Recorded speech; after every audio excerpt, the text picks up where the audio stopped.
Assalamualaikum warahmatullahi wabarakatuh. Alhamdulillah. Wa syukurlah alhamdulillahirabbil alamin. Selamat datang dalam acara Parents Talk yang diadakan oleh International Islamic Education Council. Bersama saya yang akan memandu jalannya acara pada siang hari ini, Dadi Ramadan dan juga rekan saya Ilham Altarom. Iya, kurang lebih selama beberapa menit atau jam ke depan kami akan memandu jalannya acara Parents Talk yang sudah dihadiri oleh narasumber yang luar biasa. Namun sebelum itu saya akan izinkan saya Bapak Ibu untuk menyapa terlebih dahulu pada yang terhormat Bapak Dr. Emil Abbas MBA selaku founder of International Islamic Education Council. Selamat datang Bapak. Selamat siang Bapak. Sehat Pak? Alhamdulillah. Selanjutnya ini saya kenal nih dengan dulu beliau adalah kepala sekolah International Islamic High School tempat saya sekolah. Kebetulan saya merupakan siswa angkatan pertama di HS yang berada di Kuningan waktu itu. Sekarang sudah bergabung di sini ya Pak ya. Baik. Selamat datang juga kepada Bapak Dr. Ahmad Mulyadi MAG selaku Direktur IIEC. Selamat datang Pak. Dan juga tentunya kami ucapkan selamat datang kepada seluruh jajaran pimpinan dan juga staf karyawan IIEC yang juga hadir pada hari ini dan para audien serta para narasumber yang luar biasa yang sudah hadir. Terima kasih Bapak Ibu yang sudah hadir. Terima kasih Pak, Ibu. Baik. Sehat Bapak Ibu semua, alhamdulillah. Alhamdulillah. Baik, sebelum kita berkenalan dengan narasumber, saya ingin sedikit menyapa adik-adik nih di belakang. Kok sepi banget? Halo. Assalamualaikum. Assalamualaikum. Suaranya cowok semua. Kayaknya ada yang ukti deh. Yang ceweknya belum nih Kak, ada yang ceweknya nih. Coba yang ukti dulu ya. Ya. Assalamualaikum. Waalaikumsalam Pak. Lemes banget. Udah makan belum? Udah? Kalau udah suaranya harus jangan mau kalah sama yang akuan ya. Oke. Coba sekali lagi ya Mas ya. Coba boleh disapa. Yuk, coba. Coba disapa dong adik-adiknya. Halo, assalamualaikum adik-adik. Dulu kita juga. Ih, kakaknya juga lemes. Iya. Semangat juga dong Kak. Ayo. Assalamualaikum warahmatullahi wabarakatuh. Masya Allah. Alhamdulillah, tepuk tangan dulu buat adik-adik semuanya. Ya, pada hari ini kita akan menyaksikan jalannya Parents Talk atau bincang-bincang nih dengan orang tua siswa dari IIEC yang dimana ada SMP ISS, SMA IHS, Ya, SD IBS, SMP IBS dan juga SMA IIBS. Dulu kalau saya dulu adalah angkatan pertama siswa SMA IIHS. Rekan saya yang di pojok itu dulunya adalah Ya, kalau alumni ya. alumni dari IBS ini. IIBS asli ya. Iya asli, saya berasrama Asli. dulu di sini nih. Iya. Kalau Sholatnya saya di sini Kak Dadi. gimana? Dulu saya juga sholat di sini nih. Berarti udah kenal dong. Udah Udah ini nyaman familiar. dong. Kangen terus untuk pulang ke sini saya. Kalau saya ketika datang ke sini saya agak-agak merasa iri, maaf Pak Emil. Karena dulu saya sekolahnya gedung aja. Kanan kiri gedung. Pas ke di sini kok enggak ada kolam renang. Alhamdulillah subhanallah luar biasa sekali. Kalau bisa saya ulang, saya pengen ngulang Pak kalau boleh. Cuman ketuaan kayaknya. Boleh tepuk tangan boleh. Oke, langsung aja kita berkenalan dulu dengan narasumber yang sudah hadir pada pagi hari ini di tempat yang insya Allah dimuliakan oleh Allah Subhanahu Wa Taala. Yang pertama ada yang terhormat Bapak Haji Rudi Mashud SEME. Beliau adalah anggota DPR RI periode 2019-2024 dan merupakan orang tua dari Sultan Haidir Ali SMA IHS. Selamat Bapak. pagi Bapak dan juga tentunya bersama dengan Ibu Hajah Syarifah. Selamat pagi Ibu. Dan selanjutnya sudah hadir di sebelah saya. Kenal nggak adik-adik? Apa perlu buka masker? Jangan, nggak boleh. Lagi pandemi. Tapi udah kenal kan? Iya, beliau siapa namanya? Siapa? Bapak Komeng. Boleh beri tepuk tangan dulu. Selamat datang Bapak. Ya. Kalau pekerjaan beliau nggak perlu tanya lagi, udah tahu ya, ya kan? Dan beliau merupakan orang tua dari Ganteng Maritza Aldi. Betul Pak Komeng ya? Betul. Dan merupakan siswa SMA IHS ya? IHS. Baik. Selanjutnya ada Bapak Angga Wijaya dan Ibu Dewi Persik. Ya, terima Kami kasih. ucapkan Ibu. selamat Terima datang, kasih, selamat Bapak. pagi Bapak Ibu. Ya, Boleh beri orang tepuk tua tangan dari- dulu. Ya. Beliau merupakan orang tua dari Felis Gabriel Yon Suharto Biasa atau dipanggil siswa Gegep. SMPI SS Gegep ya. ya. Iya. Iya ya, Iya. betul ya. Iya. Nah, gimana Pak Ibu semuanya? Kabar sehat di tengah pandemi begini? Alhamdulillah sehat semua ya. Baik. Ini kita kalau ngomongin parents talk itu kan berbincang-bincang antara orang tua murid, orang tua siswa. Sebetulnya kalau saya sendiri sih saya punya pendapat opini pribadi tentang sekolah ini. Cuman lebih enak kalau didengar apabila ini datang dari orang tua siswa salah satunya yang paling pas ya kayaknya. Nah, mungkin kalau kita mulai dulu dari Pak Rudi mungkin ya, Dari Pak Rudi dan juga mungkin, Ibu Haja Bapak. Syarifah boleh. Oh, Ini pertama, Bapak. saya pengen tanya sedikit, gimana sih proses dulu Bapak Ibu bisa tahu sekolah IHS, IBS atau IEC ini, bisa mengenal sekolah ini pertama kalinya gitu loh. Ya, makasih ya. Assalamualaikum warahmatullahi wabarakatuh. Ya, Mas Dadi Ramadan ya. Ya, Jadi pertama berkaitan dengan sekolah IHS ataupun IIBS. Pertama memang ponakan saya sekolah sebelumnya ada di IHS di Kuningan ya. Kuningan. Nah, di Kuningan. Sekarang masih kuliah beliau. Sekarang kuliahnya ada di London ya. Sekolahnya di London. Karena COVID mungkin sekarang kembali di Balikpapan. Karena lihat kakak sepupunya ada di sekolah di IHS, maka anak saya juga minta untuk sekolahnya di IHS. Sultan Haidir Ali adalah anak saya yang nomor 3, yang keempat ya sekolah ya. Yang keempat, Sultan Haidir Ali yang mengenyam di pendidikan di IHS. Itu pun juga ikut boarding school. Jadi dia memang ikutnya boarding. Sebelumnya ada saudara kandungnya, ada 3 orang. Saat ini sudah kuliah di Singapura 2 orang. Yang satu lagi sekolahnya kuliahnya di ITB. Sultan Sulaiman abangnya di ITB sebagai mahasiswa termuda se-Indonesia. Luar biasa, boleh tepuk tangan dulu. Keren. Usianya 14 tahun, 14 tahun. masuk di ITB di teknik mesin. Jadi menurut saya IHS maupun IBS ini adalah salah satu sekolah unggulan yang ada di Indonesia yang sekiranya wajib putra putri dari seluruh negeri Republik Indonesia ini untuk bisa menempatkan anak-anak kita untuk mendapatkan pendidikan terbaik di IHS dan IBS ini. Kira-kira begitu, terima kasih. Baik, terima kasih Pak Rudi. Tadi berarti menyampaikan kenalnya sekolah IHS nih ya. IHS pertama kali di Kuningan, keponakannya ya Pak ya? Gimana? Keponakannya yang pertama kali sekolah di Yang pertama ponakan saya ya, ada Ponakan 2 tadi ya? orang. Terus anak saya sendiri itu anak yang keempat. Terus ada ponakan saya juga masih.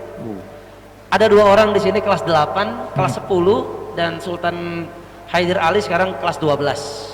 Maaf saat Pak, ini. kalau saya boleh tanya, ini yang membuat Bapak repeat order ke IBS terus atau ke IHS terus ini apa ini? Iya. Kalau boleh tahu. Yang membuat repeat order itu adalah bagaimana bahwa perpaduan ilmu pengetahuan dan teknologi ini dijadikan dikolaborasikan dengan ilmu iman dan takwa.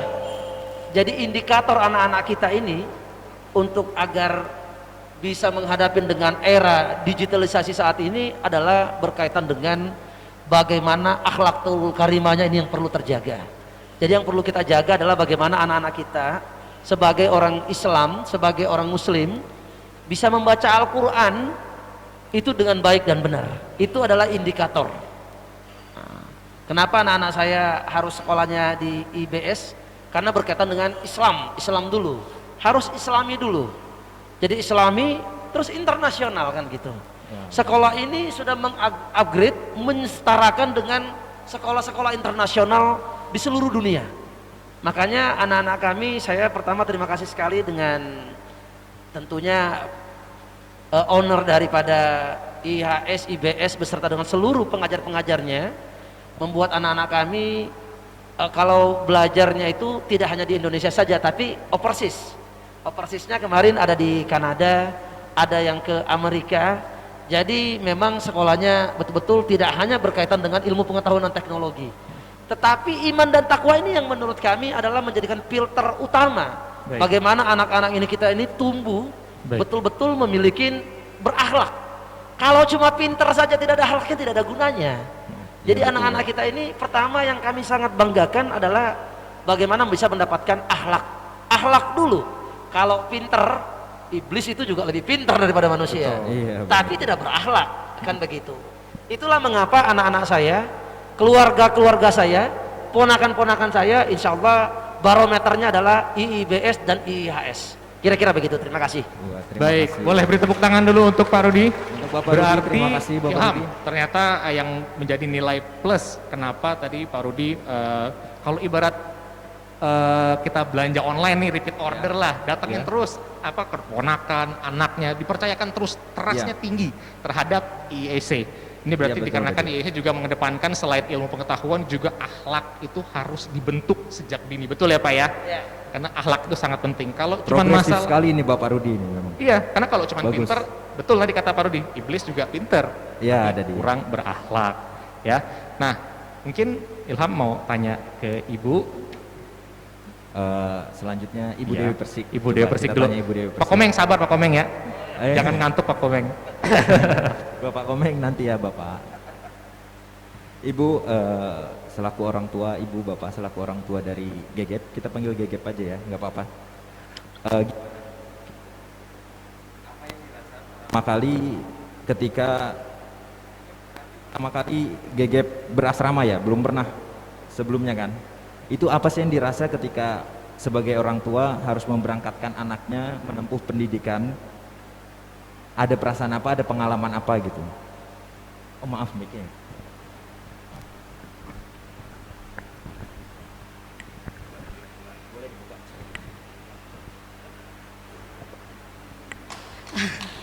Terima kasih Iya, tepuk Pak. tangan dulu, Ya. boleh. Terima kasih. Assalamualaikum warahmatullahi wabarakatuh. Waalaikumsalam warahmatullahi Ini adalah hari pertama saya untuk berjumpa dengan guru-gurunya Mas Gegep, Iya. sama juga dengan teman-temannya yang lain.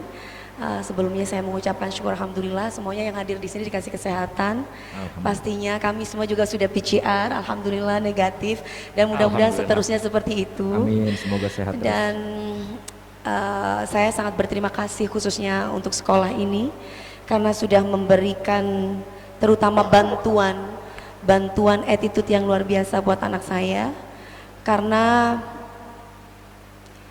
tanggung jawab keimanan seorang laki-laki itu yang paling utama itu kan laki-laki ya, karena laki-laki itu akan bakal jadi pemimpin ya Pak suatu saat kelak. Kalau kita mendidik anak perempuan lebih berbeda dengan laki-laki. Kalau ke laki-laki lebih kepada menonjolkan kepemimpinannya. Sebelumnya saya mohon maaf ya sayang. Jadi di sini maksudnya Neng yang ngomong dulu. Jadi di sini saya merasa bahwa anak saya pantas untuk sekolah di sini karena selain mempunyai attitude yang makin bagus di sini, agamanya juga lebih alhamdulillah lebih tambah. Karena kalau seperti saya kan kebetulan dunianya dunia entertain, jadi lebih banyak sering ada di luar Pak, jarang ada di rumah. Kalau misalkan orang tua hanya sekedar kamu nggak boleh begitu, tapi orang tuanya masih tetap seperti itu, sama aja bohong. Jadi saya hanya bisa mencontohkan terlebih dahulu, kemudian anak itu pasti akan meniru orang tuanya, dan kemudian ditambah pelajarannya di sekolah di sini. Jadi otomatis anak bukan hanya sekedar disuruh, tapi anak itu mencontoh orang tuanya. Dan alhamdulillah banyak perkembangan yang lebih baik untuk anak saya. Sekolah di International Islam Secondary School ini salah satunya adalah attitude, karena memang saya setuju dengan Pak Rudi bahwa nomor satu itu adalah akhlak. Karena saya dulu sekolahnya di SD di Mima Madrasah Ibtidaiyah Ma'arif. Terus kemudian saya SMP-nya di sekolah umum, SMA-nya juga sama, saya di Al-Baitul Amin. Jadi saya pingin anak saya bisa Al-Quran hadis, saya pingin anak saya tahu akidah akhlak, saya pingin anak saya itu tahu tauhid. Dari bayi saya selalu dengarkan alunan-alunan Al-Quran supaya anak saya itu juga menjiwai dalam dirinya. Kemudian yang kedua juga saya terapkan akidah, bagaimana menghormati orang yang lebih tua, bukan hanya kepada orang tuanya saja. Karena zaman sekarang anak-anak milenial hanya hormat kepada orang tuanya saja, tapi dia tidak pernah menghormati orang yang lebih tua. Makanya saya selalu ingatkan kepada anak saya, siapapun itu, tidak melihat jabatan, tidak melihat dia siapa, selama dia lebih tua dari kamu nak, kamu tetap harus bisa menghormati dan menghargai. Ya. Luar biasa Luar sekali. biasa. Boleh beri tepuk tangan untuk Ibu Dewi. Terima kasih. Wah. Terima kasih Ibu, tadi sudah memberikan jawaban bagaimana Ibu mendidik anak Ibu beserta Bapak Angga di rumah, memberikan ilmu pengetahuan bahwa sebetulnya ilmu pengetahuan agama itu penting untuk diterapkan sejak kecil. Ya kan Bu ya? Karena kalau kita sudah mempunyai akhlakul karimah yang bagus, attitude yang bagus, pasti semua ilmu yang lain akan punya. Insya Allah, amin. Insya Allah. Karena kan kerendahan hati itu terlihat apabila dia mempunyai akhlak yang bagus. Berarti dari inner beauty-nya harus dibentuk dulu nih, kecantikan dari dari dalam hatinya, ilmu di dalam hatinya harus terbentuk dulu, iman, Ya, akhlak betul, yang Pak, baik, tadi. nantinya ilmu-ilmu yang lain bisa ikut terserap dengan mudah. Insya Allah, Insya amin ya Allah. Rabbal Amin, Alamin. amin, amin. Terima kasih Ibu Dewi. Makasih. Baik, sementara kita ingin menyapa dulu salah satu narasumber yang berhalangan hadir, namun beliau sudah ikut di tengah-tengah bersama dengan kita melalui jalur daring. Ada Ibu Venita Ari, orang tua dari Mes Bareta, Fatir Gavindava. Selamat pagi, Assalamualaikum Ibu. Selamat pagi. Selamat. Selamat pagi, waalaikumsalam warahmatullahi wabarakatuh semuanya. Baik Bu, apa kabar Ibu? Sebelumnya Sehat? saya mohon maaf sekali ya atas ketidakhadiran kami langsung di acara Parent Talk ini, karena qadarullah suami saya Mas Ari kebetulan baru pulang dari luar kota, terus sakit gitu, badannya demam tinggi lumayan, jadi rencana hari ini kita mau coba ke dokter dan mudah-mudahan tes PCR-nya juga sebentar ini mau keluar, mudah-mudahan nggak ada masalah apa-apa, negatif selamanya insya Allah. Insya Allah, amin. Masya Kami Allah, doakan sehat, semua sehat. di sini semoga Bapak Ari Untung bisa kembali lekas sembuh, lekas sehat, lekas pulih Amin. kembali. Semoga tidak Amin. ada sampai penyakit yang aneh-aneh lah ya. Mungkin semoga cuma hanya Ya, kecapean betul. aja ya Bu ya. Amin ya Rabbal Alamin. Ya. Terima kasih Ibu sudah hadir. Mungkin Mas Iya. Ilham mau nanya boleh? Ibu, Bu. Apa? Assalamualaikum Ibu. Ada orang tua. Ini orang tua dari Mes Bareta. Dari Mes Bareta Fatir Gavindava. ya Ya, orang tua. dari Mas Zafran ya. Mm-mm. Mungkin Gavin, Halo Ibu, masih on? ya? Iya, ini kita mau bertanya sedikit pengalaman Ibu Venita dengan dengan International Islamic Education Council ini yang dikelola langsung oleh Bapak Emil. Itu ada pengalaman pribadi apa terkait dengan perkembangan Zafran, kemajuan Zafran, peningkatan aktivitas yang positif gitu. Karena kalau dari saya dan Kak Dadi ini kita langsung memang alumni juga di sini Ibu gitu. Ya, kalau kita berdua ini memang merasakan hal-hal yang luar biasa lah, banyak merubah sekolah ini, benar-benar merubah banyak sekali hal-hal negatif yang pernah kita punya dulu gitu, sampai kita harus berasrama. Dan bagaimana pengalaman, kira-kira pernah nggak sih anak dari Ibu Venita itu menceritakan bagaimana pengalaman dia bersosialisasi, bersilaturahmi gitu, si Mas Baik. Gavin ini Ibu? Baik, Masya Allah. Terima kasih atas pertanyaannya, ini luar biasa. Anak saya namanya Gavin, panggilannya. Oh ya. Baik, sebelumnya mungkin saya ceritakan sedikit kenapa saya dan juga suami Mas Ari memilih anak kami untuk bersekolah di IHS. Awalnya memang kita cari sekolah yang berasrama, yang memang nilai agamanya sangat diutamakan sekali. Nah, kebetulan setelah kita cari-cari dan ternyata semua tertuju kepada IHS. Nah, setelah kita menemukan sekolah ini yang menurut kita ini luar biasa, dari tempatnya masih di Jakarta juga di lokasinya, terus juga program-programnya luar biasa, ditambah lagi kita mendapatkan informasi visi dan misi secara langsung dari foundernya, dari owner IHS sendiri, yaitu Bapak Emil, di mana beliau mempresentasikan visi dan misi yang begitu luar biasa yang membuat kita semakin yakin bahwa anak kami tepat sekali kalau kita taruh di IHS ini. Dan alhamdulillah waktu beriring waktu gitu ya, berjalan dengan waktu, akhirnya anak kami masuk ke sekolah. Awalnya sempat shock juga gitu, karena kan nggak pernah ya sebelumnya Gavin itu masuk asrama tuh belum pernah gitu. Ini pengalaman pertama kami, apalagi ini anak pertama kami juga. Terus selama mungkin kurang lebih 15 tahunan gitu ya, kita selalu tinggal bareng. Tiba-tiba harus ada satu anak yang keluar dari rumah untuk bersekolah. Awalnya kayak, aduh gimana ya, bisa nggak ya gitu. Tapi ya Masya Allah gitu, Gavin sendiri yang memutuskan untuk pengen check in gitu. Jadi waktu itu kan memang udah dijadwalkan waktu untuk check innya kapan, lalu dia sendiri yang memutuskan, ya udah aku mulai check in hari ini ya, besok gitu. Akhirnya ya udah kita persiapkan semua, akhirnya kita antar. Selama di perjalanan pun kita masih kayak, ini bener nggak ya anak kita mau check in gitu, mau di pesantren, bener nggak ya dia siap untuk hidup sendiri gitu, karena selama ini kan hidup sama orang tuanya terus gitu. Akhirnya sudah sampai di sana, ya pastilah perpisahan itu siapa sih yang nggak sedih gitu ya sebagai orang tua. Itu mulai itu drama, apalagi kita sebagai orang tua, khususnya saya juga sebagai ibu, waduh benar-benar agak berat gitu ya untuk melepas anak kita. Tapi insya Allah karena kita niatnya adalah ingin anak kita menjadi lebih baik lagi, mendapatkan ilmu yang Masya Allah, dan juga ditambah lagi dengan keimanan yang begitu pula kuat insya Allah karena asrama. Jadi ya kita yakin aja ya. Dan alhamdulillah setelah kurang lebih udah berapa lama di sana ya, alhamdulillah kita bisa melihat sekali kemajuan dari Gavin ini sendiri. Apalagi di ilmu agamanya, dia juga sering sharing sama kita apa aja yang dipelajari di sekolah, lagi hafalan apa. Terus mereka juga ternyata ada praktek-praktek azan, terus mereka juga bergantian untuk menjadi imam. Dan itu benar-benar terlihat sekali, karena saya tahu sekali anak saya seperti apa gitu ya, Gavin seperti apa, dan ternyata di sana dia jadi bisa lebih bersosialisasi dengan teman-teman sebayanya, dan setidaknya dia juga punya leadership dalam dirinya. Nah ini yang memang kita butuhkan sekali. Jadi di sana mereka saling support, alhamdulillah. Saya juga dikenalin sama teman-teman yang ada di sana.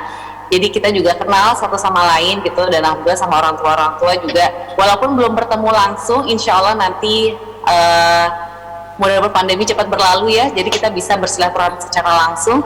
Tapi alhamdulillah di sana saya bisa melihat Gavin begitu banyak kemajuan yang dilihat, dan mudah-mudahan bisa diaplikasikan nantinya ke masa depannya, karena ini kan bekal kita ya untuk anak-anak kita. Jadi mudah-mudahan modal-modal yang mereka pelajari di IHS ini insya Allah akan dibawa selalu untuk mereka ke kehidupan selanjutnya, jadi mereka akan menjadi lebih baik lagi insya Allah.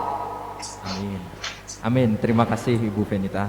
Baik, berarti tadi cerita Ibu Kak Dadi itu waktu awal-awal Mas Davin masuk, berarti kan itu orang tuanya yang khawatir. Kalau saya yang khawatir. 15 menit pertama itu penyesalan dalam hidup saya. Tapi 2 tahun ke depan saya kalau bisa nambah di IWS. Tapi saya nggak boleh disuruh pulang. Tapi awal-awalnya udah lulus. Orang tua sempat khawatir juga nggak dulu? Oh enggak, orang tua saya senang saya masuk sini. Senang malah? Senang banget. Senang gitu. Ternyata orang tuanya Tapi senang. ternyata saya pikir IBS itu sekolah yang nggak nyaman.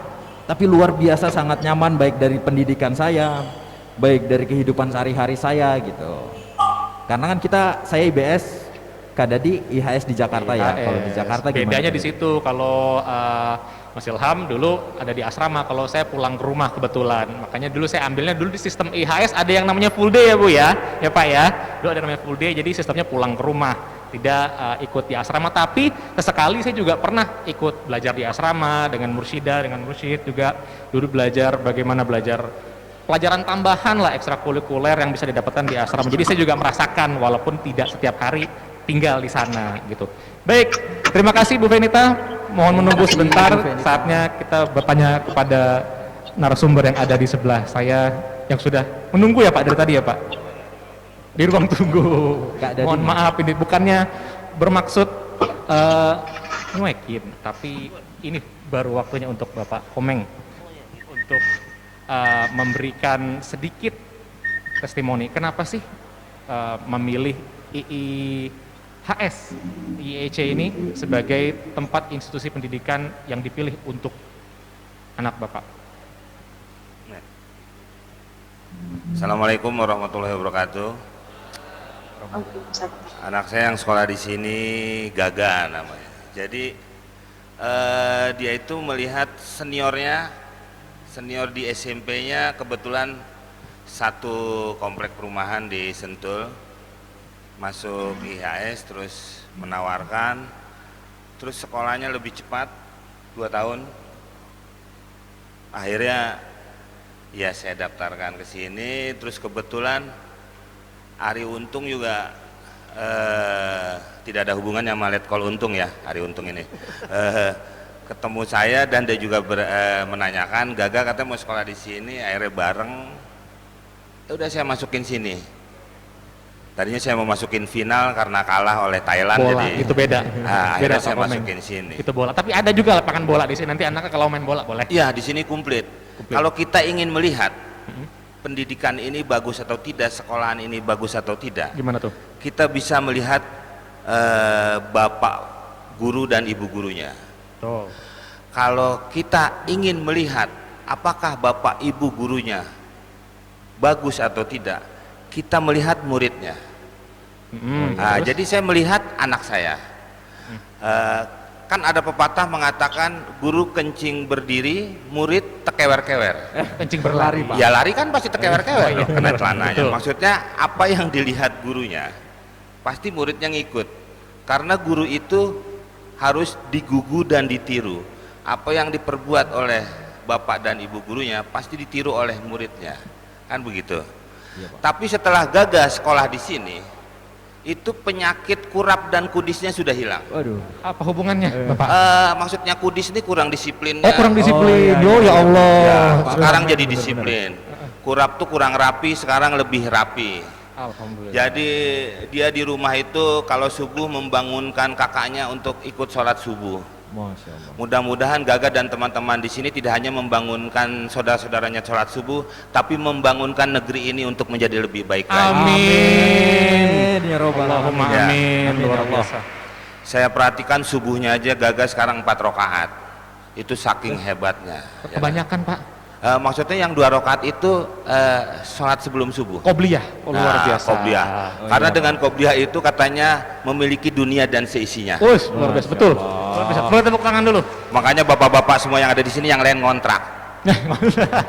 Jadi yang punya dunia ini cuma anak saya. Anak saya. Saya ngontrak berarti. Iya. Kalau saya perhatikan IHS ini apa yang pernah saya pelajari. Saya ini pernah mempelajari ilmu keguruan, bagaimana cara mendidik atau membangun sekolahan di Monash University. Itu bukan yang di Australia tapi yang di pusat di Jakarta di Gambir. Itu Ya. monumen nasional. Ya, Apa Komeng? nah, Lain. saya sekolah situ di bawahnya. Oh, di bawahnya. Ya, itu menggunakan konsep POAC. Kalau saya POAC. Apa itu? P itu planning, Planning.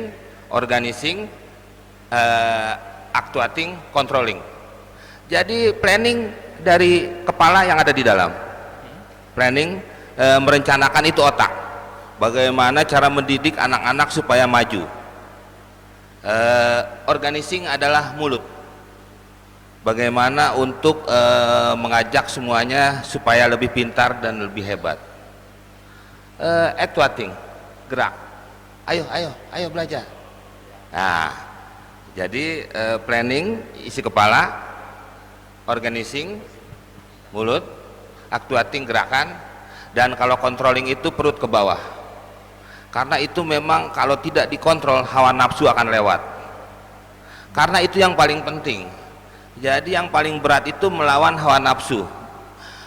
perang itu ada 3. Perang menggunakan senjata, seperti baru-baru ini yang akan terjadi antara Ukraina dan Rusia. Itu perang menggunakan senjata. Yang kedua adalah perang menggunakan pena, perang media. Perang media. Dan perang yang paling berbahaya adalah perang menggunakan sarung, karena itu perang melawan hawa nafsu. Ya kan? Ngerti nggak nih? Saya aja bingung nih. Ya kan? Saya juga bingung, Pak. Ya itu. Jadi yang paling berat itu melawan hawa nafsu. Bagaimana mengatur nafsu kita atau para pendidik ini supaya tidak melaksanakan kekerasan atau melecehkan kepada muridnya seperti yang terjadi di daerah Bandung. Kan itu. Ya kan? Ya, memang semuanya harus menggunakan ilmu sabar. Sabar itu memang berat, makanya hadiahnya surga. Kalau sabar itu ringan, mungkin hadiahnya kipas angin dan payung. Ya kan? Memang agak berat. Iya benar. Iya. Benar, banyak di sini. Ya. Jadi apa yang tadi Mas katakan, saya tadi harus sabar, yaitu kuncinya sabar. Selain akhlak, Pak Rudi bilang, ya terus sananya sabar. Ya, terima kasih. Mungkin nggak ada yang lain, saya mau ada pergi lagi. Baik, terima kasih Pak Komeng. Sudah ini dijawab Terima dengan kasih, Bapak jelas, Komeng. lugas. Saya terima silam ya. Ya. Bagaimana bahwa murid itu melihat karakter dari atau kebiasaan dari seorang guru, ya kan? Kalau dulu saya nggak tahu nih kalau guru-guru di IBS seperti apa, Mas Ilham yang tahu. Kalau saya dulu guru-guru di HS itu zaman waktu itu ya, gurunya kebetulan masih banyak yang muda-muda banget. Kayak dulu nih kalau guru saya ingat dulu Miss Astri, Bu Ageng, dulu semuda-muda. Pak Syahril juga saya ingat Pak, dulu saya pernah diajar sama Bapak.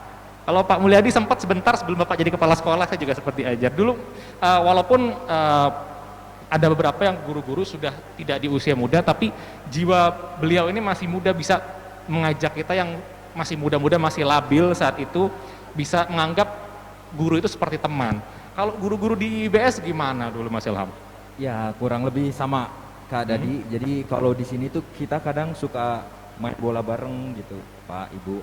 Kadang juga kalau misalkan di asrama kita selepas maghrib habis makan malam biasanya itu kan kita itu bingung nih mau ngapain gitu. Nanti kadang ada Pak Ustadz itu calling kita lewat speaker asrama cuma untuk ngajak adu panco dan dilihat semua siswa gitu. Ilham datang, kenapa Pak? Adu panco, wah itu sambil kita menunggu ke sholat isya gitu karena ada jeda cuma sekitar 5-10 menit gitu. Dan pengalaman saya di sini Bapak, ini luar biasa sekolahnya. Waktu dulu itu ada hukuman itu macam-macam di sini. Yang parah itu buat mental kita hancur tuh dibotak dan dicambuk. Saya belum pernah lihat orang dicambuk di sini. Itu kan pertimbangannya mungkin banyak ya, tapi itu angkatan saya itu ada teman saya satu, dia dapat hukuman cambuk. Saya pikir hari itu dicambuk benar, ternyata dia cuma disuruh lepas gamis, ditaruh di panggung, ditonton sama semua orang dan gamisnya yang dicambuk. Tapi di momen itu semua murid langsung nggak berani Bapak Ibu gitu, karena memang pengajar di sini punya ketegasan yang baik, baik. Jadi dalam berpengalaman dalam menerapkan disiplin keseharian itu buat saya pribadi ya itu memang berpengaruh sekali ke diri saya gitu. Walaupun nggak disambuk beneran, tapi cukup bikin semua siswa diem lah gitu. Takut udah nggak berani ngapa-ngapain, nggak berani nakal-nakal gitu. Tapi memang kalau di IHS pun juga sama ya. Walaupun guru-guru di sana sebetulnya waktu saya di zaman saya, waktu guru-gurunya masih terbilang banyak yang muda-muda gitu. Tapi ketika mereka untuk mengajarkan sesuatu yang harus menggunakan sedikit keras, bukan kekerasan ya, tapi dengan cara yang sedikit tegas, itu tetap terukur. Saya yang merasakan, tidak pernah memain fisik, tapi memberikan hukuman-hukuman yang memang benar-benar contoh kita disuruh menulis satu buku, itu akan membuat anak-anak itu jerak. Itu yang benar-benar yang kita akhirnya merasakan. Selain mereka bisa akrab sama kita, tapi mereka juga bisa tegas kepada kita. Itu menjadi sesuatu yang berbeda yang saya tidak merasakan itu di sekolah-sekolah umum. Karena saya dulu waktu SMP, SD juga sempat merasakan mengecap pendidikan di bangku sekolah umum, yang akhirnya saya merasakan bahwa sekolah IIHS yang bisa memberikan perubahan banyak kepada diri saya, terutama dari segi percaya diri. Seperti sekarang, dulu saya termasuk orang pemalu. Banyak guru-guru di sini embrace saya, mengajak saya untuk bisa lebih speak up, lebih menemukan karakter saya itu seperti apa. Ternyata saya bisa seperti ini, dan ini berkat dukungan dari guru-guru IHS. Terima kasih banyak Ibu, Bapak. Semoga bisa membentuk anak-anak generasi muda yang lebih baik lagi ke depannya. Nah, kita berlanjut ke bahasan selanjutnya. Ini kita akan bertanya dulu nih untuk pertanyaan selanjutnya. Tadi kan mungkin Ibu Fenita sudah menjelaskan bagaimana sekolah berasrama itu pertama kali dirasakan oleh beliau, gitu kan, berat, ya kan. Nah, kita belum dengar nih dari para narasumber yang hadir pada hari ini, bagaimana dulu ketika pertama kali merasakan anak-anaknya harus tinggal di asrama, mungkin jarang bertemu, sulit berkomunikasi, bagaimana perasaannya. Mungkin bisa dimulai dari Bapak Hudi, mungkin Bapak?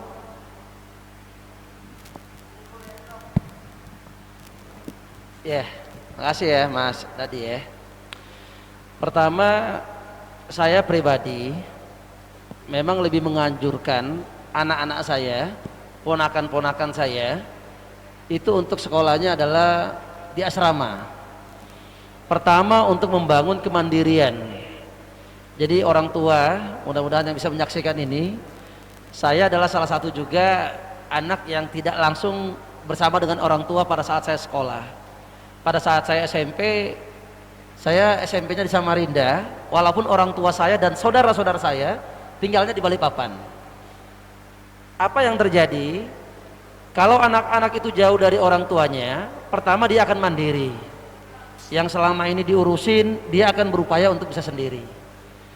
Yang kedua, dia akan disiplin. Yang selama ini tidak pernah selalu dalam pengawasan kontrol orang tua, sekarang tidak, tetapi mereka sudah dalam schedule. Jadi seluruh aktivitas mereka sudah dikontrol berdasarkan schedule, apalagi kalau di asrama tentunya ada pendampingan. Pendampingan ini sangat penting ya. Saya melihat anak-anak saya, pertama sekali lagi saya terima kasih banyak yang tak terkira di sekolah IBS dan IHS ini mendidik anak-anak kami, pertama untuk menjadi pribadi yang mandiri. Yang kedua, disiplin. Yang paling utama adalah bagaimana melatih mental. Sebenarnya tujuan yang paling utama adalah untuk melatih mereka untuk nanti di masa yang akan ke depan. Kalau yang SMP, SMA akan membangku kuliah. Kuliah tentunya tidak mungkin lagi bersama dengan orang tua. Setelah nanti sampai dengan lepas sekolah mahasiswa, tentunya mereka sudah akan mandiri sendiri. Tanpa disadarin dan tanpa kita mengetahuinya, bahwa kita telah memberikan mereka, melatih anak-anak kita menjadi anak-anak yang akan menjadi dewasa, tumbuh, yang benar-benar survive dengan situasi dan kondisi ke depannya. Jadi sekali lagi saya menyarankan kepada orang tua agar anak-anaknya ini tidak selalu dibawa naungan orang tua selalu atau di rumah. Biarkan mereka, karena mereka ke depan cepat atau lambat mereka pasti akan mandiri.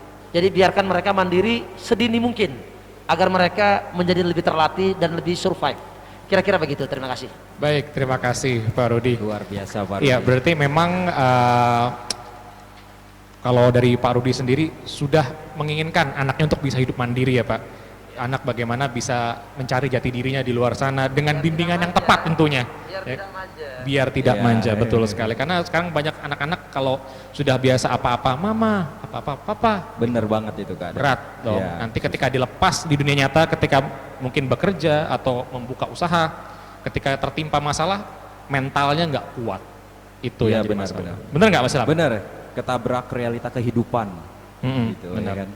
Nah, Karena berat. Kalau di luar itu lebih berat daripada di asrama. Banyak Betul. pengalaman juga, kebetulan Bapak Ibu saya tinggal di area yang nggak perumahan banget. Jadi masih pinggiran Jakarta gitu, dan melihat lingkungan sekitar. Banyak anak-anak sekarang yang apalagi mereka sekolahnya daring, itu lebih ke learning loss. Jadi memang kehilangan apa ya, step-step pendidikan mereka. Sampai saya punya tetangga kelas 3 SD belum bisa baca. Ya karena memang peraturan dan segala macam gitu kan. ya itulah akhirnya yang menjadikan pendidikan sekarang sangat penting Ya. untuk bagi seluruh anak-anak, terutama anak-anak kan sekarang banyak yang kadang-kadang mereka belajar hanya sendiri dari YouTube mungkin, jadi tidak ada penyaring gitu kadang-kadang Iya, kan, itu betul, yang akhirnya Kak Dedi. menjadi masalah nantinya. Nah, Iya. ini kalau kita sekarang balik lagi ke pertanyaan yang tadi nih, Ya.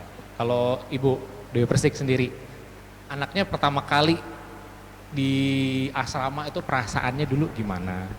Ketika masuk, mau berpisah mungkin, nggak berpisah sih sebetulnya, cuman sebentar doang Melepas gitu loh. pertama Iya, ya, melepas kalau pertama dari rumah. kalau ibu biasanya agak lebih peka, lebih cengeng ya. Kalau suami kan biasanya langsung aja udah nggak apa-apa gitu kan.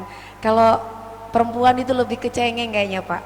Jadi ketika ditinggal sama anak itu, ya Allah nggak bisa gitu.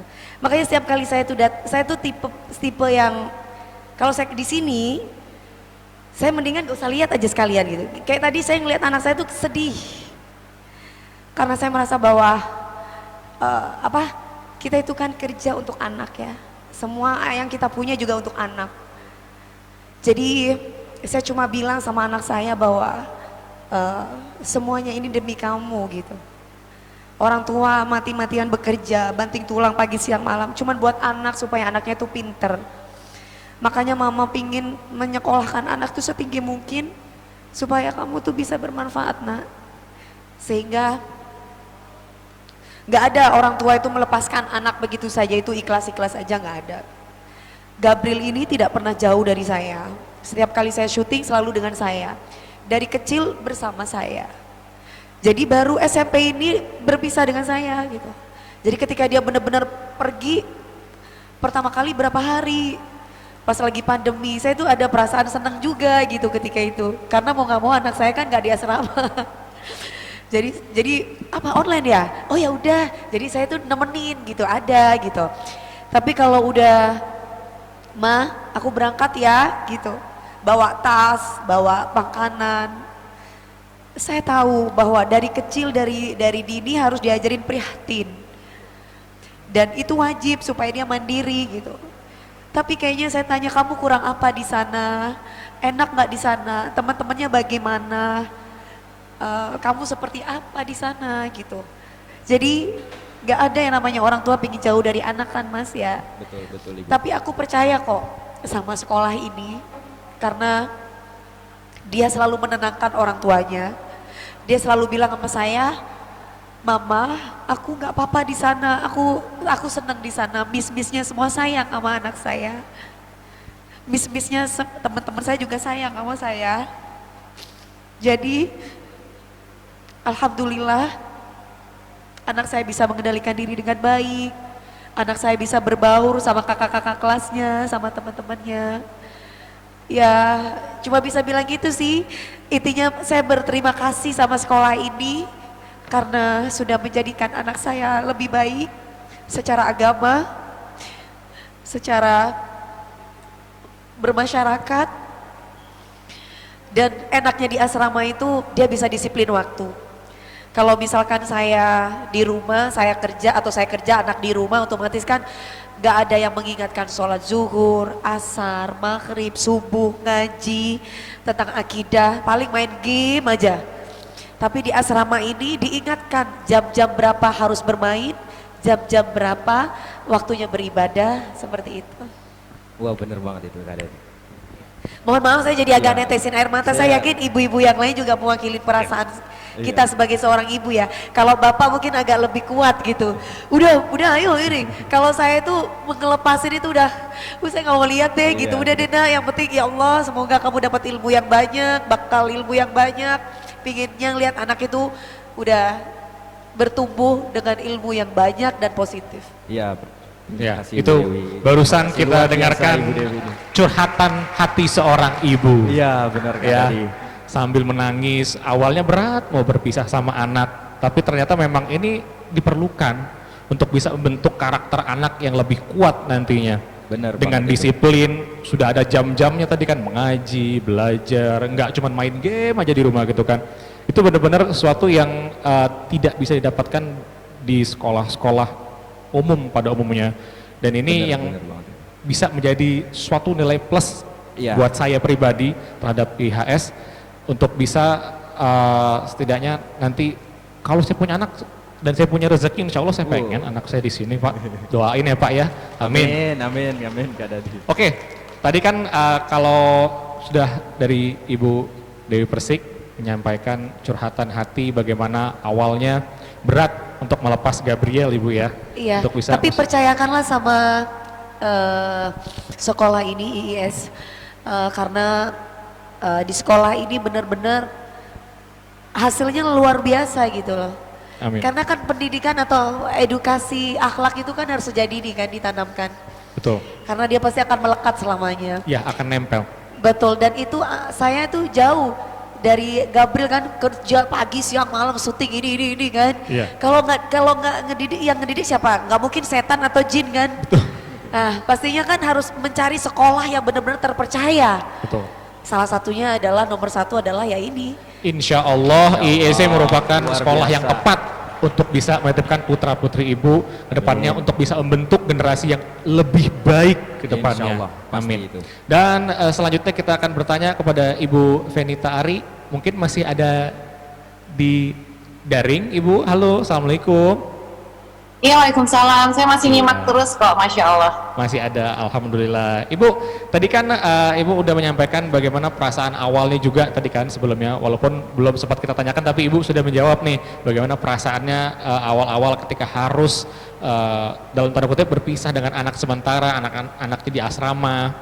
Ini sekarang ketika sebagai seorang ibu, tadi Bu Dewi Persik sampai nangis mungkin, Ibu juga pasti pernah merasakan yang namanya sedih atau kangen kadang-kadang ditinggal anak walaupun cuma sebentar. Bagaimana Ibu mensiasati hal tersebut ketika anak memang sudah harus ke asrama tapi Ibu mungkin masih pengen kangen, masih pengen ketemu atau gimana? Bagaimana Ibu bisa menyikapi hal tersebut?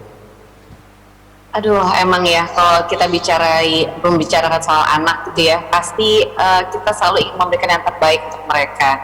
Nah, terkadang di awal-awal saya berpikir kok saya tega banget gitu ya kalau ngebiarin anak saya yang harusnya masih di bawah naungan saya gitu, yang secara langsung saya urusin semuanya dari A sampai Z gitu, tapi sekarang saya limpahkan itu semua ke pihak sekolah gitu.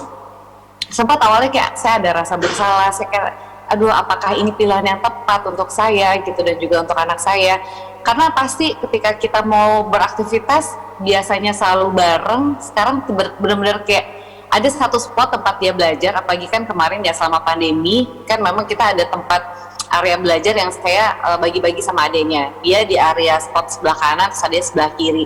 Nah jadi ketika spot itu kosong, itu benar-benar berasa banget buat saya gitu. Selama ini saya ngeliatin dia, saya ngeliatin oh dia lagi belajar ataupun dia lagi main games atau apapun itu, saya bisa ngeliat dia. Tapi sekarang spot itu kosong gitu, nggak ada Gavin gitu kan.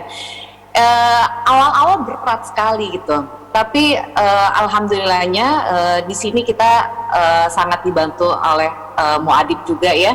Jadi muadib kita, terus guru-guru yang ada di sana pun juga selalu kasih informasi gitu, anak kita lagi ngapain aja. Apalagi ketika misalnya dikirimin foto-foto anak kita lagi ngaji bareng, lagi murojaah ataupun lagi mat surat ataupun lagi latihan azan, entah itu olahraga atau apa, itu bener-bener bikin hati tuh kayak yang bisa nguatin tuh itu gitu. Mungkin selama ini kayak saya ngerasa aduh ini pilihan tepat nggak, tapi ketika ngelihat foto-foto anak kita lagi belajar, lagi ngedeketin diri sama Allah gitu ya, lagi ngaji, itu semua terbayarkan karena saya yakin ini adalah jalan yang terbaik untuk mereka juga gitu. Terkadang kita merasa bahwa kita udah memberikan yang terbaik, tapi ternyata nggak cukup itu aja, mereka butuh juga lingkungan yang support gitu. Ketika di asrama mereka mau tak mau ya, walaupun mungkin di awal-awal pasti berat gitu untuk anak-anak gitu ya, apalagi untuk Gavin pasti berat untuk ngebiasain diri untuk bangun subuh, harus sebelum subuh udah dibangunin. Saya suka nanya, kamu jam berapa dibangunin subuhnya gitu kan.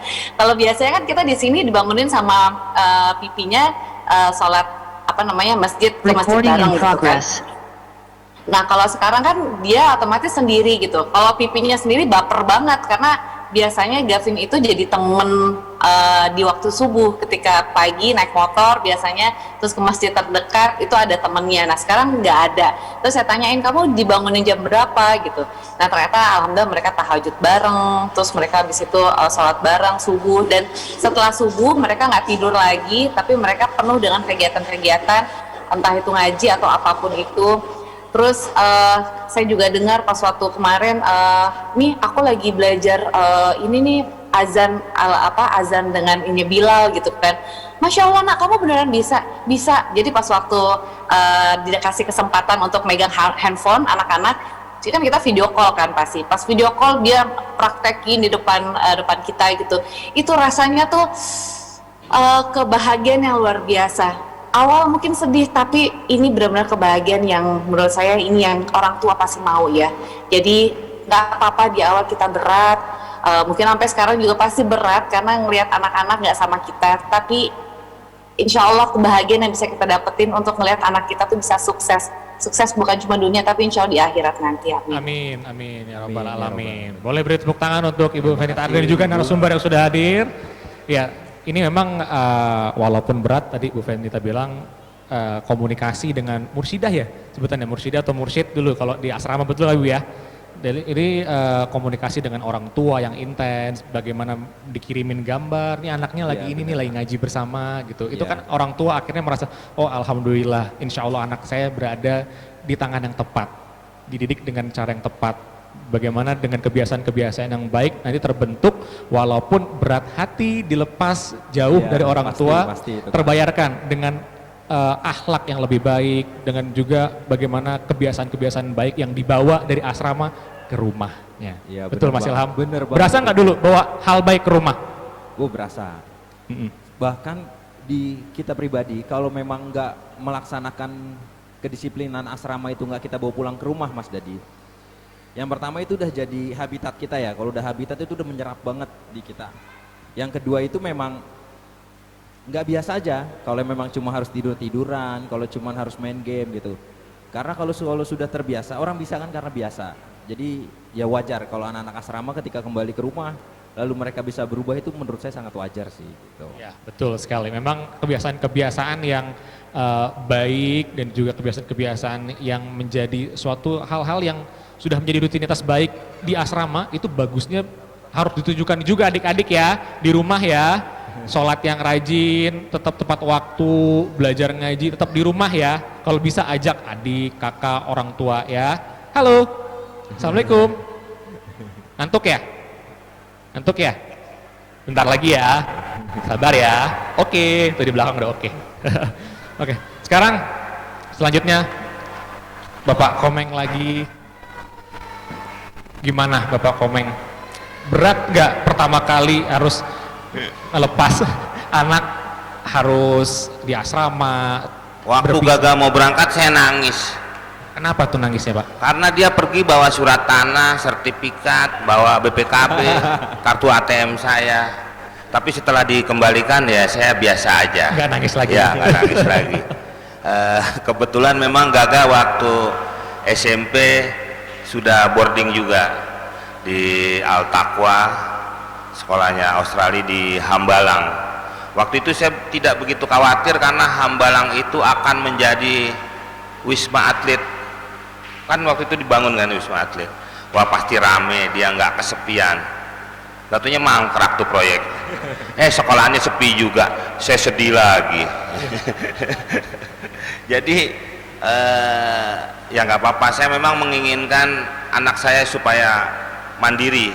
Kalau bisa tidak hanya mandiri, tapi BRI, BNI, dan bank-bank yang lainnya yang bisa membantu anak saya. Ya seperti itu. Jadi Bapak Komeng sama seperti Pak Rudi tadi, pingin anaknya mandiri, nggak apa-apa, lepas aja, belajar kamu. Ya, jangan karena memang saya seneng nitipin anak saya, jadi saya nggak repot. Gak boleh gitu, gak boleh lepas tanggung jawab Pak Komeng. Oh gitu ya? Iya. Ya karena saya pernah dititipin anak juga, tapi saya tolak. Waktu itu pas saya lihat anaconda. Anaconda aja bahaya dong. Ular itu. Saya nggak mau. Ini gak kelar-kelar kalau ngomong Pak Komeng ini pasti wuter. Tapi balik lagi tadi Pak Komeng ternyata kurang lebih ya sependapat dengan Pak Rudi yang dimana anak tuh jangan dimanja lah dalam tanda kutip. Lepas aja, biarin dia belajar, cari jati diri, tapi tentunya dengan bantuan di tangan yang tepat, bimbingan yang tepat, arahan yang tepat. Betul. Tetap orang tua harus mengontrol, Memantau. karena nggak bisa ada orang bilang hidup itu seperti air, biarkan mengalir. Tapi kalau menurut saya tidak bisa biarkan mengalir. Kenapa? Tetap harus dikontrol. Nanti dia nabrak batu, Iya. nabrak nabrak apa, nabrak Benar. tidak bisa mengalir begitu saja. Berarti tetap harus diarahin biar arahnya jatuhnya ke tempat yang tepat. Iya kan tadi Pak Rudi juga bilang begitu, tetap supaya jangan manja, tapi kita mengawasi. Betul. Ya. Intinya dengan pengawasan dari orang tua juga, dan juga berarti harus kerjasama antara guru dan juga orang tua murid. Iya, ya kalau sekolahan sendiri itu memang sudah nungguin dia. Saya dari tadi dikerjain terus nih, ya ampun. Baik, makasih Pak Komeng. Nanti saya tanyain lagi ya. Sekarang kita karena waktu juga ini takutnya terlalu siang, jadi kita akan lanjut ke pertanyaan yang selanjutnya di sini. Di sini harapan nih Mas Ilham. Harapan. Dulu kalau harapan orang tua saya nih Bapak Ibu, harapan orang tua saya ketika memasukkan saya ke IIHS Kuningan, yang walaupun yang full day ya, awalnya saya pengen dimasukin ke pesantren, tapi akhirnya orang tua saya nyerah juga, nggak bisa jauh-jauh dari saya, nggak bisa katanya, anak cuma 2, jangan deh gitu. Ya udah, akhirnya saya nurut. Tadi saya udah mau ke pesantren atau kemanapun saya udah mau. Akhirnya ketemulah sekolah IIHS. Harapannya dititipkan saya karena dulu ketika saya SMP dan juga SD di sekolah umum, saya tuh nggak terkontrol. Agak bisa dibilang bandel anak-anak, gimana sih gitu loh, belajarnya susah kayak gitu, kebanyakan main. Nah ternyata ketika di HS, apa yang diharapkan oleh orang tua saya itu benar-benar ada. Orang tua nggak perlu lagi pusing-pusing mikirin anaknya harus datang ke sekolah kalau anak ada masalah, enggak, semua diselesaikan di sekolah. Orang tua tidak boleh berurusan dengan guru kecuali urusan rapot, bagian rapot. Waktu itu saya ya, jadi tidak ada tuh guru-guru orang tua murid datang ke sekolah bawa apa, itu nggak boleh. Nah itu yang diharapkan oleh orang tua saya, ketegasan di sekolah ini yang akhirnya bisa membentuk saya mandiri tanpa harus ada orang tua. Saya betul-betul mandiri di sekolah itu. Saya mulai membentuk karakter saya ketika saya masuk di sekolah SMA IHS. Nah sekarang apa yang diharapkan oleh Bapak Ibu ketika memutuskan untuk mensekolahkan anaknya di IIEC? Mulai dari Bapak Rudi lagi, boleh Bapak? Apa harapan dan juga keinginan Bapak terhadap anak Bapak? Ya, makasih ya Mas ya. Pertama, saya ingin harapan kami selaku orang tua, pertama ingin melihat anak-anak kami tentunya sukses. Sukses ini banyak barometernya, banyak ukurannya. Sukses itu tidak mesti harus kaya, tidak. Tetapi pertama bagaimana mereka di dalam mengarungi kehidupan ke depannya, pertamanya udah siap dengan bekal ilmu.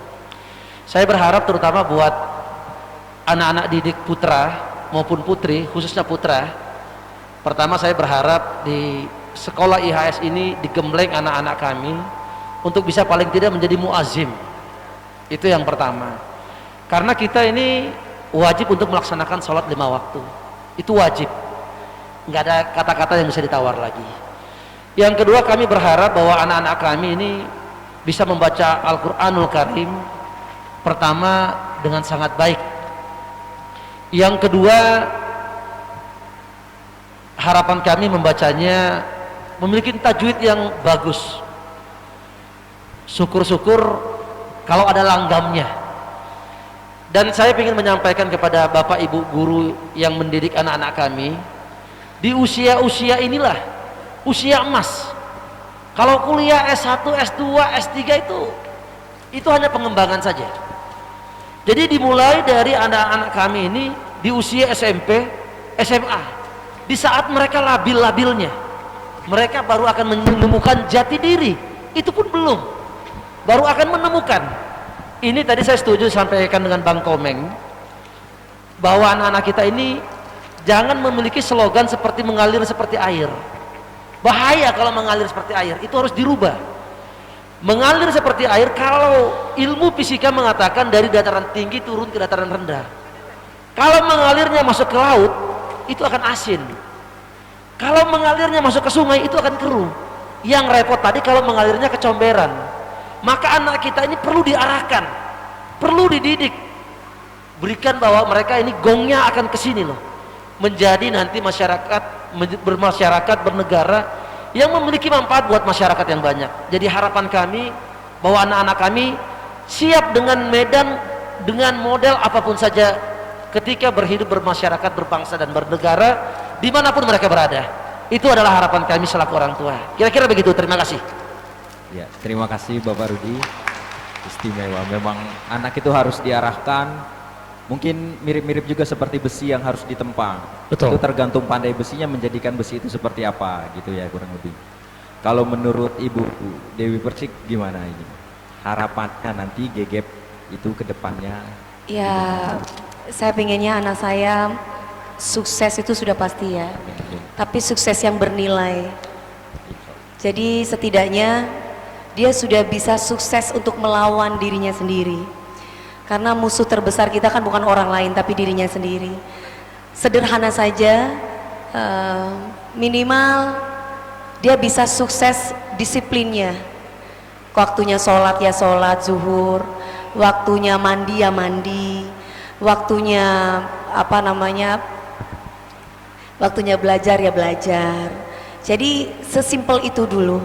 Karena kalau dia sudah sukses untuk dirinya sendiri, insya Allah dia akan bisa bermanfaat untuk orang lain. Seperti itu. Berarti memang harus dimulai dengan kebiasaan-kebiasaan itu harus dibiasakan terus ya. Dibiasakan. Dibiasakan. Makanya kan anak kecil balik lagi seperti kertas putih yang mewarnai adalah orang tuanya. Mau dikasih warna apa ini? Gitu. Makanya binaan, bimbingan itu tetap harus ada sejak dini. Makanya alhamdulillah di sekolah ini apa yang seharusnya menjadi tanggung jawab orang tuanya, alhamdulillah dibantu oleh sekolah ini. Gitu. Baik, amin. Semoga dengan bantuan dari kerjasama antara orang tua murid dan juga guru-guru di EC bisa membentuk kebiasaan-kebiasaan baik yang bisa diteruskan dan menjadi sebuah yang mengakar di dalam hati dan juga sanubari anak-anak kita. Amin, insya Allah, amin ya rabbal alamin. Selanjutnya kita mungkin sebelum ke Pak Komeng, kita tanya ke Bu Venita dulu kali, Mas Ilham. Boleh tanya ke Bu Venita, Mas Ilham? Mas Ilham? Mas Ilham? Boleh ditanya ke Bu Venita mungkin? Boleh. Assalamualaikum Ibu Venita, masih on kah? Assalamualaikum Ibu Venita, Pak masih bergabung bersama kami? Oh sudah cukup. Ternyata Ibu Venita sudah meninggalkan acara. Semoga kita doakan bersama, semoga Bapak Ari Untung bisa segera lekas pulih kembali, sehat kembali, dan tentunya kita semua di sini juga diberikan kesehatan dan juga keberkahan oleh Allah Subhanahu wa taala. Amin ya rabbal alamin. Baik, kalau gitu langsung balik lagi nih ke Bapak Komeng. Bapak Komeng. Kira-kira Pak Komeng, kira-kira harapannya Pak Komeng. Harapannya. Apa nih ketika menitipkan anaknya tadi Gagan? Ya, Gaga. Apa yang diharapkan dari seorang Gagan ketika dititipkan ke sini nanti setelahnya? Saya tidak pernah mau harapan ya. Harapan itu juara 4. Ya kan? Kalau bisa anak-anak kita semua yang ada di sini juara 1. Ya, siap. Jadi kan biasanya kalau juara 1, juara 2, juara 3, juara 4 tuh harapan. Harapan. Iya. Harapan 1 ya. Harapan 25 dong. Apa ya?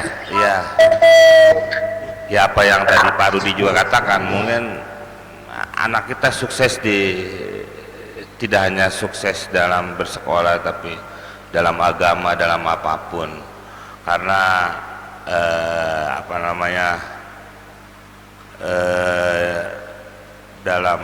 kalau saya melihat anak saya tidak mau anak saya menjadi penerus saya ya. Karena penerus itu pekerjaan tukang parkir kan kerjanya terus. Stop. Makanya saya terserah anak saya mau jadi apa kayak gitu. Yang penting dia baik, dia sukses, dan mungkin Bapak Ibu di sini yang bisa mengarahkan kira-kira nih dia maunya apa kan begitu. Kadang-kadang saya di rumah juga, saya pulang juga udah pada tidur, udah nggak ada gitu kan. Karena saya selama ini saya sering salah pulang ke rumah orang ternyata. Rumah jadi, siapa? Ya nggak tahu saya juga kadang-kadang karena saking gelapnya kali malam ya. Jadi sepenuhnya saya bisa mengharapkan kepada Bapak Ibu yang ada di sini. Amin. Amin. Ya, Insyaallah. mungkin kalau anak saya sukses, mungkin saya suruh ke sini lagi ya. Apa itu, Pak? Ya ambil ilmunya, ilmu kesuksesannya. Gitu. Ya itu aja. Baik, terima kasih Pak Komeng. Terima Tadi kasih, Bapak Komeng. sudah disampaikan harapan dari seluruh narasumber, dan sebelum kita berlanjut, kami ingin menginformasikan bahwa ada satu narasumber yang sudah bergabung melalui jalur daring, yaitu Bapak Profesor Dr. Arif Satria, SPMSI. Beliau merupakan seorang rektor Institut Pertanian Bogor, dan beliau merupakan orang tua dari Zafran Ahmad Dery Arif yang merupakan seorang alumni SMA IIBS. Nih IIBS nih, kenal nggak Ilham? Kenal nggak sama anaknya? Tadi? Kenal? Sama anaknya Pak Arif? Oh, enggak Kak. Beda angkatan Beda, ya? beda Iya. angkatan. Kalau gitu kita sapa dulu kepada Profesor Dr. Arif Satria. Assalamualaikum Prof. Assalamualaikum Prof. Apakah sudah tersambung? Assalamualaikum Prof. Belum? Ya, sepertinya masih delay jaringannya, jadi kita mungkin akan sedikit sharing dulu nih kemarin. Mas Ilham, ini kan sekolah sekarang IIBS ini sudah berapa tahun ya Bu? Kalau boleh tahu, IIBS sudah berapa tahun? 18 tahun. 18 tahun. Berarti sudah ada 18 angkatan. IIHS berapa ya Bu? Saya lupa. Saya angkatan pertama sih Bu, tua banget. 14. Oh iya, 14. Wih, tua banget Bu. 14 tahun lalu saya di sini. Luar biasa. Mas, dulu ada nggak sih pengalaman-pengalaman yang menarik gitu loh di IIBS? Apakah itu pengalaman bersama teman-teman, dengan guru, yang mungkin pengen di-sharing dengan, mumpung ada Pak Emil, dengan Pak Ahmad dari Kosim. Boleh Buat di-share? saya dan teman-teman itu Boleh. paling berharga itu menurut saya pengalaman dari bagaimana saya bersosialisasi, saya silaturahmi, pengalaman saya bertanggung jawab di sini gitu kan. Karena sebelumnya itu memang dari SMP negeri yang pure aja kayak anak laki biasanya tuh, yang nakal main sampai akhirnya harus disiplin gitu kan. Terus belum lagi kita kenal dengan hampir seluruh daerah, bahkan sampai ada teman saya itu yang dari Kucing, perbatasan sana Kalimantan, dan kita ketemu bahasa-bahasa baru gitu. Itu pengalaman luar biasa, seperti kayak minuman bersoda, mereka bilang minuman bergas. Mungkin buat anak-anak seumuran itu kan lucu gitu, tapi itu menurut saya itu pengalaman berharga sekali. Dan apalagi pas program yang IBS punya itu overseas, kita ke luar negeri. Kalau zaman saya waktu itu saya umroh dan pergi ke Yordania Bapak. Wah, itu luar biasa memang. Ya, menyatukan dari berbagai macam daerah, dan kita semua dibawa ke luar negeri itu untuk membangun mindset gimana sih ini dunia internasional, gimana sih nanti ketika kita punya kesempatan bersaing di dunia internasional itu. Betul. Minimal kita sudah paham dan tahu lapangannya seperti apa gitu. Betul, memang kalau di IHS, sepengalaman saya pribadi, pembelajaran di kelas itu lebih sedikit sebetulnya, lebih kepada belajar praktek ya Bu dulu ya. Langsung kita kadang-kadang diajak study tour kemana untuk melihat langsung satu tempat atau suatu situs di mana. Itu benar-benar pelajaran yang agak beda lah. Waktu di zaman saya, nggak tahu kalau zaman sekarang ya pendidikan seperti apa. Di zaman saya dulu masih jarang sekolah-sekolah yang banyak keluar langsung situs, paling setahun sekali. Nah itu menjadi nilai plus buat saya ketika itu. Nah kita langsung balik lagi nih, nampaknya Prof Arif sudah bergabung. Assalamualaikum Prof Arif, bisa dengar suara kita Prof? Dengar. Alhamdulillah. Apa kabar Prof, sehat? Alhamdulillah, ini saya lagi di Pulau Bintan ini. Oh ya, baik. Semoga sehat selalu Prof. Prof, terima kasih sudah bersedia hadir dalam acara Parents Talk IEC. Ya. Walaupun di tengah kesibukan masih menyempatkan untuk hadir, kami ucapkan terima kasih Prof. Sama-sama. Baik Prof, tadi saya dan juga Mas Ilham sudah berbincang-bincang dengan narasumber yang hadir di IIBS pada siang hari ini terkait bagaimana dulu alasan Profesor Dr. Arif ini bisa mensekolahkan anaknya di IIBS. Ada alasan khusus gak sebagai seorang profesor yang memang backgroundnya adalah dunia pendidikan? Kira-kira alasannya apa, Pak? Ya, saya selalu berdiskusi dengan anak ya ketika menentukan masa depan. Jadi itu adalah pilihan, bukan pilihan saya pribadi, bukan pilihan, ini adalah pilihan bersama. Jadi ketika kita menentukan masa depan, kita selalu diskusi. Ini ada sekolah, ada pondok, ada ini, silakan kita pilih mana yang kira-kira paling pas ya.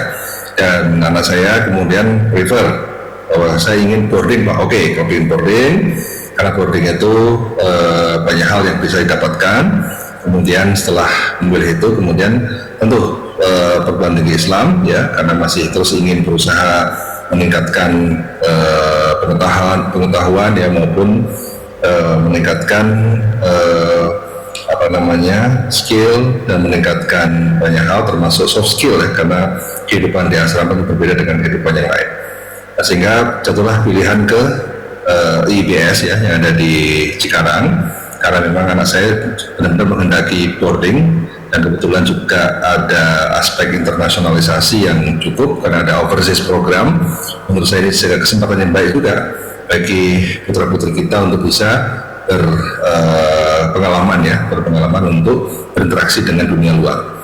Jadi program-program yang di IPS menurut saya sangat bagus, karena ada program tahajud, ada program untuk sholat berjamaah, ada program-program sebagaimana di pondok pesantren, namun dengan muatan-muatan yang memang lebih internasionalize, yang membuat kita ini juga tertarik untuk menitipkan putra-putri kami ke IPS. Oleh karena itu juga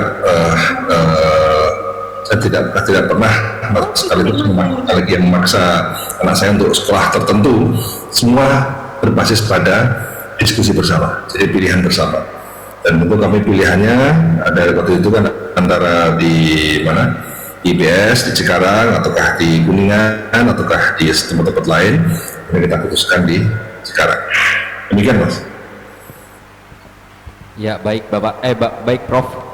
Prof, kami mau tanya Prof, pengalaman profesor bersama Mas Zafran ya. Mas Zafran ini ketika lulus itu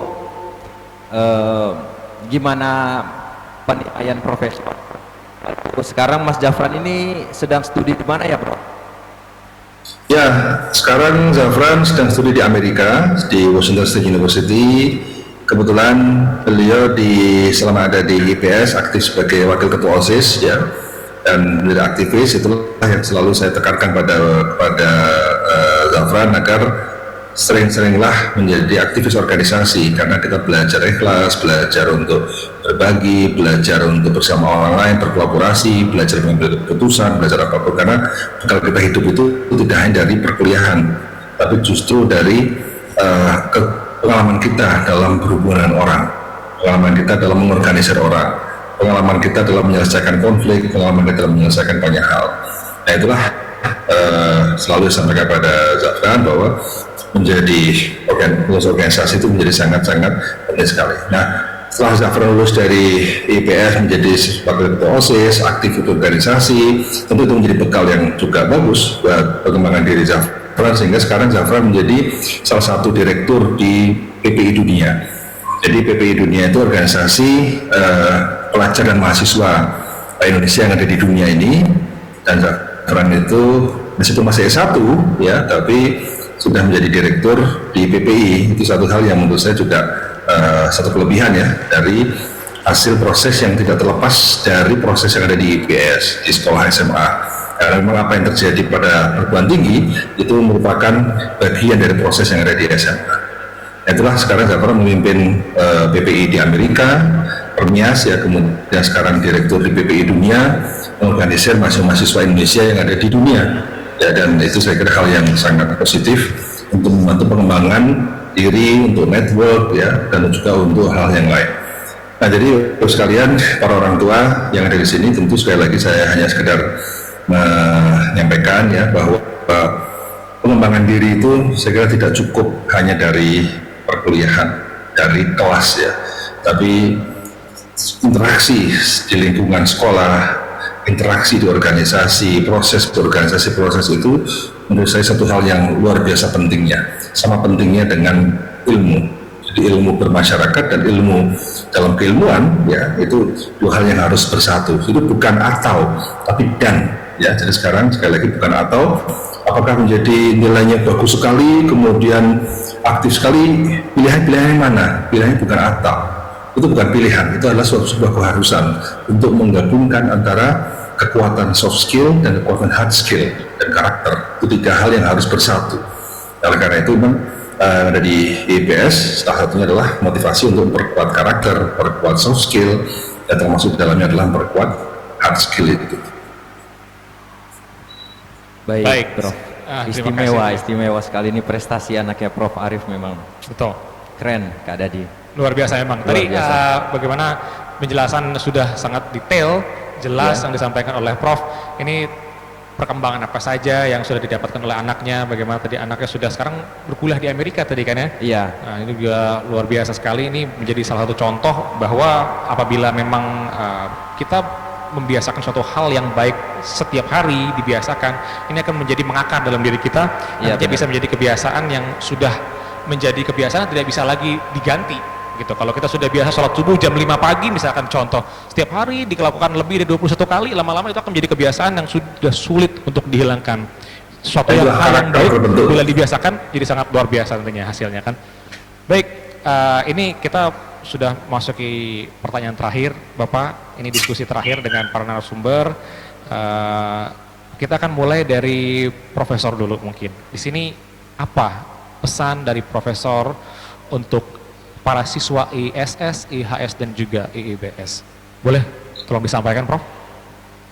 Ya, jadi pesan saya pertama adalah jadilah menjadi orang pembelajar, ya, learner. Karena utlubul ilma minal mahdi ilal lahdi. Ya, jadi kita ini adalah mencari ilmu sepanjang hayat. Jadi learner itulah harus terus tertanam pada diri kita. Karena apa? Karena yang kita hadapi ke depan adalah ketidakpastian.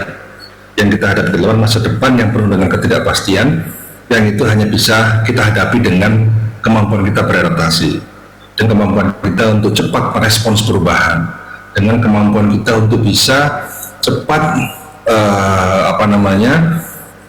menjadi trendsetter perubahan. Jadi kalau kita selamanya ini ingin menjadi penunggu perubahan, maka selamanya kita menjadi follower, pengikut dari genderang yang sudah dimainkan orang lain.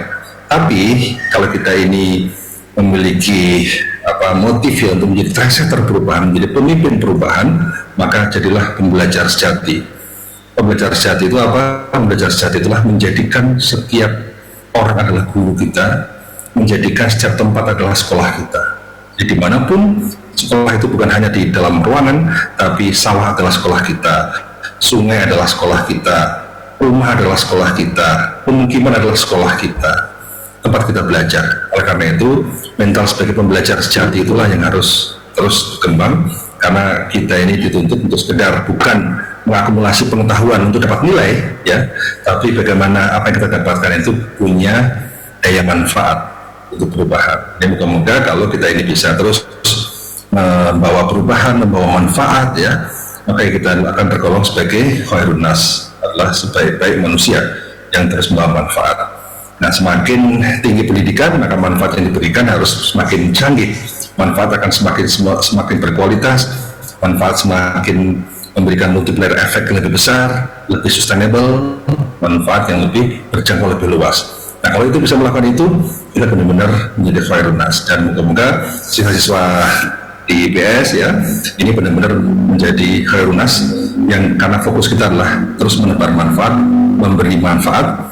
Dan orang yang berilmu memberi manfaat tentu lebih hebat daripada bukan orang yang berilmu. Dan moga-moga SMA, IPS ini tempat yang bagus, tempat yang kondusif untuk bisa menjadi orang-orang menjadi learner dan punya mental untuk menebar manfaat dan membawa perubahan sebagai trendsetter. Terima kasih. Assalamualaikum warahmatullahi wabarakatuh. Waalaikumsalam. Terima kasih, Prof. Terima kasih, Luar Prof. biasa jawabannya. Luar biasa. Jawaban dari akademisi itu biasanya memang tes jelas, Iya. gitu loh kan. Jadi adik-adik ingat tadi kata Prof. Jadi learner, pembelajar harus belajar, jangan pernah bosan belajar. Di sini ada yang bosan belajar nggak? Nggak ada yang ngaku. Nanda. Nggak boleh ya, nggak boleh bosan belajar. Jadi kalau dulu nih, saya waktu sekolah diajarin sama beliau, Pak izin, sama Pak Mulyadi, beliau kalau nyampein dulu satu ketamakan yang boleh, tamak akan ilmu, betul nggak Pak? Iya. Jadi kita harus tamak itu tamak akan ilmu. Jadi nggak boleh tamak yang lain. Tamak itu sifat buruk, tapi kalau tamak akan ilmu diperbolehkan. Betul Pak? Betul. Baik, tadi kita sudah dengarkan jawaban dari Profesor nih, Ilham. Ya, Sekarang Profesor Arif. boleh Ilham mungkin mau bertanya kepada Ibu Dewi Persik Mungkin tentang boleh kepada Bapak Rudi. Bapak Rudi dulu Kira-kira boleh. Pesan dan pesan-pesan untuk teman-teman, untuk keluarga besar IBS ini gimana untuk para siswa IHS, ISS dan IBS, Bapak? Ya, terima kasih ya Mas ya. Pesan saya kepada seluruh anak-anak kami yang sedang menuntut ilmu, pertama, tuntutlah ilmu ini sampai ke liang lahat. Yang kedua, tentunya diamalkan agar menjadi manfaat. Yang ketiga, disampaikan agar menjadi syafaat. Intinya, jangan pernah berhenti untuk menuntut ilmu. Lebih baik berilmu ketimbang berharta. Kalau harta itu setengah mati menjaganya, tapi kalau ilmu dia akan menjaga kita. Dia tidak perlu tempat, dia akan membawa kita menuju derajat dan martabat yang jauh lebih tinggi ketimbang dengan berharta. Jadi buat adik-adik saya semuanya, buat anak-anak saya semuanya, jangan pernah lelah untuk menuntut ilmu dimanapun Anda berada. Terima kasih. Baik, boleh tepuk tangan dulu untuk Pak Rudi. Terima kasih Pak. Terima Tadi kasih, Pak. pesannya semoga bisa diserap oleh anak-anak dan bisa diterapkan apa yang menjadi pesan Bapak tadi. Mungkin selanjutnya boleh Ibu Persik Dewi, iya. menyampaikan. Kira-kira Ada nggak pesan, pesan untuk apa murid-murid, siswa-siswa yang ada di sini. Untuk Gabriel dan teman-teman, kira-kira. Oke. Sebelumnya saya mau mengucapkan terima kasih banyak buat miss-missnya beserta Bapak sudah memberikan ilmu yang luar biasa buat anak saya. Hanya Allah yang bisa membalas kebaikan ketulusan hati beliau-beliau ini. Dan saya juga hanya bisa bilang sama anak-anak aku, adik-adik aku yang ada di sini, kesempatan datangnya nggak 2 kali sayang. Tante Dewi aja kepingin balik lagi kayak kamu sianya, pingin sekolah lagi. Masa-masa yang seperti itu tuh kayaknya ya Allah gitu ya, luar biasa banget. Jadi jangan sampai kesempatan ini disia-siakan. Tetap jadi anak yang baik, tetap selalu berterima kasih kepada guru-guru kalian semuanya.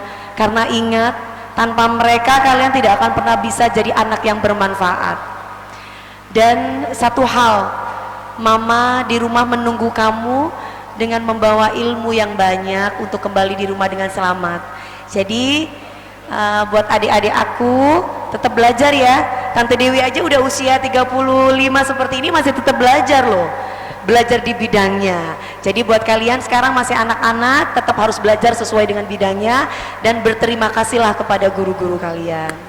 Wah, baik Ibu, terima kasih Ibu, Terima kasih Bapak Ibu guru tuh. Terima kasih dong adik-adik. Jangan lupa kalau sudah diajarin, terima kasih Miss. Terima kasih Pak. Gitu. Itu wujud rasa syukur kita bahwa kita sudah ditransfer ilmu. Ilmu itu sesuatu yang kalau kita berikan kepada orang lain, itu bukannya berkurang, itu bertambah. Kalau kita berbagi ilmu, insya Allah nanti ada ilmu dari teman kita yang lain bisa masuk ke kita juga. Kita bertambah ilmu. Sesuatu yang paling baik adalah sedekah ilmu salah satunya ya Pak ya. Jadi selain belajar, kita juga harus saling belajar. Ya. Mas boleh tambahin nggak? Boleh ya. Boleh. Adik-adik aku bangun dong sayang. Halo. Bangun kan? Iya, yang cowok juga ya, anak mama. Ya, ada kan? Ya. Guru-guru kalian ini bukan mengejar angka. Karena ilmu itu tidak bisa dibayar dengan angka. Angka itu seperti uang, harta. Tapi ilmu ini luar biasa. Kalau harta dijaga oleh manusia, tapi kalau ilmu itu dijaga oleh dirimu sendiri yang sampai membawa nantinya ke akhirat. Ya sayang, anak mama. Ya. Wassalamualaikum warahmatullahi wabarakatuh. Baik, waalaikumsalam warahmatullahi wabarakatuh. Terima kasih Ibu Dewi, luar biasa sekali jawabannya. Nah, sebelum kita menutup acara, kita tanyakan pendapat dari Bapak Komeng. Kira-kira ada pesan apa untuk Gagan dan teman-temannya di sini? Tolabul ilmi faridotun ala kulli muslimin dan muslimat. Artinya? Itu dia, saya nggak tahu sampai sekarang. Mencari ilmu itu wajib bagi kaum muslimin dan muslimat. Al ilmu nurun, ilmu itu tanjakan. Oh, ilmu itu cahaya. Ya. Ilmu itu menerangi. Jadi apa ya? Ilmu itu betul-betul berguna, cahaya. Ya tidak hanya cahaya, cah kangkung juga berguna ya. Cuman beda, untuk itu menerangi di dapurnya masing-masing. Sesuatu yang menerangi akan menjadi sesuatu yang berharga. Sampai PLN pun sampai sekarang jadi rebutan dan direkturnya banyak yang sudah ditangkap ya. Jadi orang banyak yang bilang tuntutlah ilmu. Apa salahnya ilmu dituntut? Makanya jangan dituntut, ilmu itu harus dipelajari. Jadi pelajarilah ilmu dan belajarlah dengan siapapun, terutama di tempat kamu bersekolah. Makanya saya hanya bisa memberikan terima kasih kepada Bapak dan Ibu yang ada di sini semua, yang sudah menurunkan dan memberikan ilmunya kepada anak saya. Sedangkan ilmu lawak saya aja tidak saya turunkan kepada anak saya, tapi Bapak Ibu betul-betul memberikannya dengan tulus dan ikhlas.